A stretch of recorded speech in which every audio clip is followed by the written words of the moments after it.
state that your father is in right now? I mean, he's basically a political prisoner, right?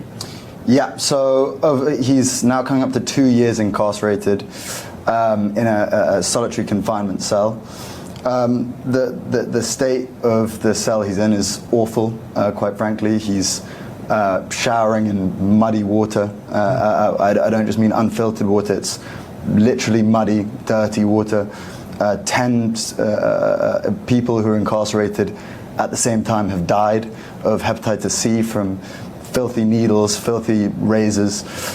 So right now he's in really, really poor conditions, and it looks like they're getting worse and worse by the moment. So we're looking for any way out possible. Yeah. Who are some of your dad's allies? Who are those people, maybe in Pakistan or across the globe, who can help? So we're looking to America at the moment because a lot of the people here have expressed concern.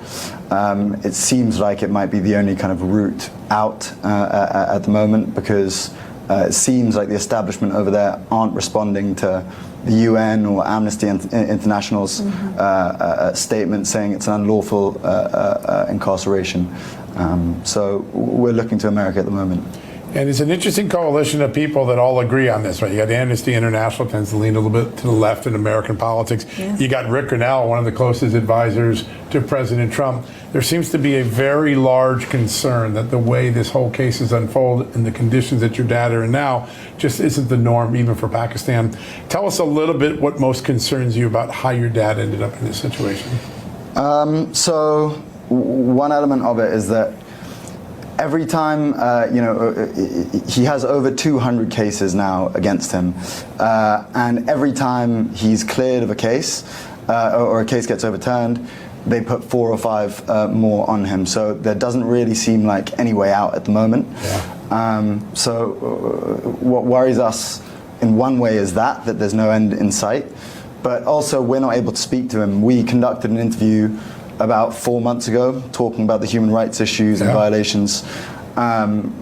Before that, there were moments of, he went 10 days without any light in his cell, which is a torture tactic. And so we spoke out about it on an interview with Marion Naufel, and as a result of that, they doubled down. He gets only 2 hours a day in daylight, and we're just not able to speak to him at all since then. So it's been 4 months since we've spoken to him. As well as that, the doctors aren't able to go and visit him. It's been 8 months since he's seen his own personal doctor, and the current doctors have allowed 10 people to die only in the past 2 weeks. So we're naturally very concerned. Yeah, for sure. I want to be very sensitive when I bring this up, because it's clear that anytime you bring your dad's case to light to the American, to anybody, that there is some type of repercussion. How do you discern what to say and what not to say to protect your dad? I mean, I'm no politician. I'm not looking to be a politician. I'm just here looking to get him out of jail.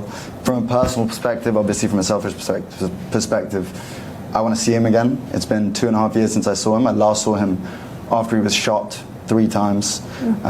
There was an assassination attempt, and very soon after he was put in a jail cell, which, as I've just told you, isn't the most hygienic. So I don't necessarily, I'm not media trained, I don't know exactly what to say, what I shouldn't say. But all I'm doing is just looking for any way I can get the message out and make sure everyone is aware of what's going on. Yeah. The advocacy of a son is a powerful thing. It is for anywhere in the world. Did you take any hope away from your interactions with Rick Grinnell? He has the president's ear. He's been able to free prisoners recently in Venezuela. Yeah. So he's a deal maker. What did you take away from that meeting, and what do you think is possible for the Trump administration to do? I mean, Grinnell was he was very kind to kind of spend some time with us. He's we spoke at length, and I won't get into details about what we spoke about, but very hopeful. I'm very, very hopeful from that. Wow, that's great. That's a big development. Who has jurisdiction over the courts in Pakistan? So I'm aware that there is the army chief currently, Asim Munir. He's in charge currently. He's calls the shots out there. It's coming to the end of his term at the end of this year, but it's looking like he's going to extend for another 2 years and potentially indefinitely. So over there it's kind of sort of looking like a dictatorship of sorts. We don't know when his reign will end, and we're under the impression that he's somewhat leading my father's imprisonment. Your father was elected by the will of the people. Yeah. He's endures an assassination attempt and then this whole turn of events. When you look back at it, why do you think the establishment turned on him the way they did? I mean, it's all speculation, to be honest. I wouldn't be able to give a definitive answer, but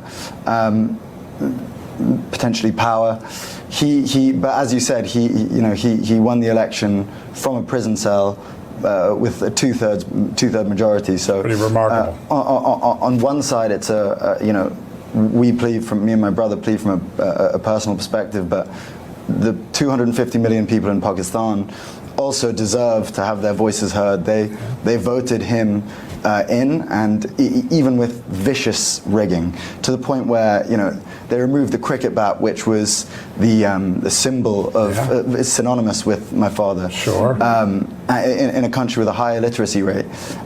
Days before the election, they turned off the power the day of the election, so there was no internet connection. The amount of underhand tactics they used before the election to rig it against his favor.